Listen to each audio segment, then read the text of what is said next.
നമ്മൾ ഇന്ന് പോകുന്നത് ഷാർജ പള്ളിയിലെ നോമ്പ് തുറക്കാൻ വേണ്ടിയിട്ടാണ്. നമ്മുടെ റൂമിൽ നിന്നും 20-25 മിനിറ്റ് ദൂരം മാത്രമേ ഈ പള്ളിയിലേക്ക് വരുന്നുള്ളൂ. അതുകൊണ്ട് തന്നെ ഒരു 5:45 ആയപ്പോഴാണ് നമ്മൾ റൂമിൽ നിന്നും ഇറങ്ങിയത്. ഇവിടെ എത്തിയപ്പം എൻ്റെ ഡൗട്ട് എന്താണെന്ന് വെച്ച് കഴിഞ്ഞാൽ, ഞാൻ വന്നത് പള്ളിയിലാണോ അതോ പാർക്കിലാണോ എന്നായിരുന്നു. കാരണം ഇവിടുത്തെ തണുപ്പും കാറ്റും സറൗണ്ടിങ്സും അറ്റ്മോസ്ഫിയറും ഒക്കെ അടിപൊളിയായിരുന്നു.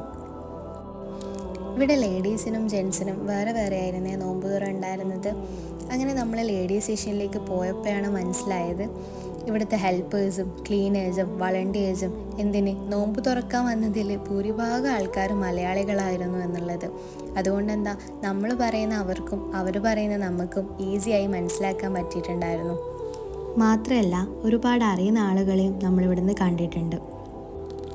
അബുദാബി പള്ളിയുടെ അത്ര വരില്ലെങ്കിൽ പോലും ഈ പള്ളിക്കും അതിൻ്റേതായ ഒരു ഭംഗി ഉണ്ടായിരുന്നേ.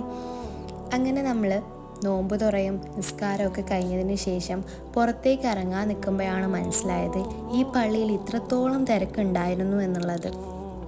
ഇതാണ് ഷാർജ പള്ളിയുടെ രാത്രിയത്തെ ഒരു വ്യൂ വരുന്നത്. സത്യം പറഞ്ഞാൽ രാവിലത്തേക്കാളും കുറച്ചുകൂടിയും ബ്യൂട്ടി രാത്രിയാണെന്ന് എനിക്ക് തോന്നിയിട്ടുണ്ട്. അപ്പോൾ അത്രയേ ഉള്ളൂ. ബായ്.